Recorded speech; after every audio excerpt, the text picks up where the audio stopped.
Assalamualaikum warahmatullahi wabarakatuh. Rahayu Rahayu Sagung dumadi.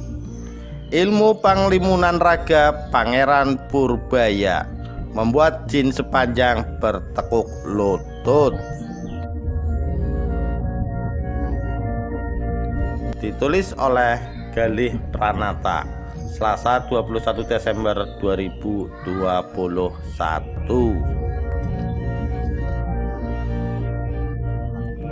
Menurut kisah dalam tutur Jawa, muncul sosok yang dianggap seorang pembesar Mataram. Ia berjiwa besar, setia akan pengabdiannya, dan dikenal sakti mandraguna.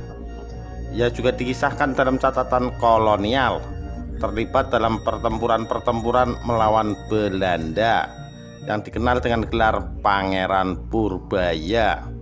Perlawanannya dilakukan sekitar tahun 1628 sampai 1629 di Batavia.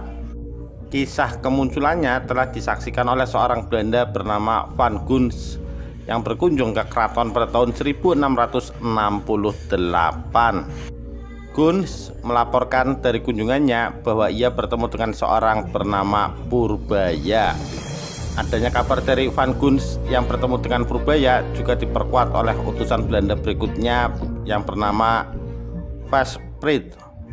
Meski disadari sulitnya menyatukan persepsi tentang seorang Purbaya di era Mataram, ia mengunjungi keraton pada bulan Oktober 1668. Ia bersaksi bahwa Purbaya adalah seorang kakek tua yang merupakan paman dari Sunan dan kakak dari Sultan Agung. Mengenai hubungan kekeluargaannya dengan para Raja Mataram masih simpang siur. Begitu yang ditulis The Grave. Adapun dalam Babad Tanah Jawi menduga bahwa Purbaya adalah kakek dari Sunan dan ayah dari Sultan Agung. Meski masih menjadi perdebatan, yang jelas semula ia adalah putra mahkota bergelar Pangeran Purbaya yang dikenal dengan nama asli Jaka Umbaran, anak dari Panembahan Senopati. Menurut Serat Kanda, Pangeran Purbaya disebut sebagai seorang yang pertama-tama duduk di tahta kerajaan Mataram.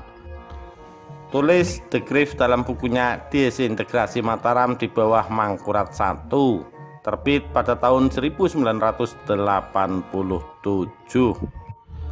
Terdapat berita-berita mengenai kemakmuran yang semakin meningkat dalam kerajaan, pemerintahan yang adil, dan mantapnya tindakan-tindakan yang diambil oleh pemerintah. Tambah The Grave, Mataram berada dalam kondisi yang baik dan maju.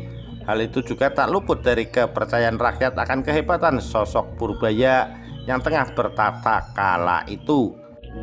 Ia merupakan putra mahkota dan pemimpin tahta raja yang melegenda, sebutnya. Sebagaimana disebutkan juga dalam buku Pangeran Purbaya dan Raksasa Jin Sepanjang yang diterbitkan oleh Kemdikbud pada tahun 2016 tentang kesaktian dan kehebatan Purbaya atau Jaka Umbaran dalam ingatan masyarakat Jawa. Ia, Pangeran Purbaya, bersama dengan prajuritnya bergabung dengan Raden Kuning menyerbu ke hutan Kedu, tulisnya. Purbaya bertekad untuk melawan jin sepanjang yang meresahkan keraton. Tujuannya adalah untuk melindungi kerajaannya.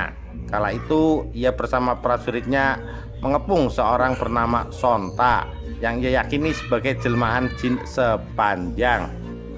Saat dalam kondisi terkepung, Sonta kembali ke wujud aslinya, sesosok jin berukuran raksasa yang kemudian berbalik menyerang Purbaya. Purbaya memiliki jurus panglimunan raga, tak dapat dilihat mata atau menghilang. Lanjutnya, lantas jurus itu yang memperdaya jin sepanjang, membuatnya kewalahan dan kelelahan. Kisah Purbaya mengalahkan jin sepanjang membuatnya melegenda. Sampai akhir hayatnya, ia dikenal sebagai putra mahkota hingga pemimpin Mataram yang setia dan memiliki kesaktian. Hingga kabar kematiannya tersiar pada 13 Oktober 1676 sebagai seorang yang telah mengabdi kepada 3 generasi Mataram. Demikian kisah legenda Pangeran Purbaya dalam menaklukkan jin sepanjang. Sekian, terima kasih. Wassalamualaikum warahmatullahi wabarakatuh. Rahayu Rahayu Sagung Dumadi.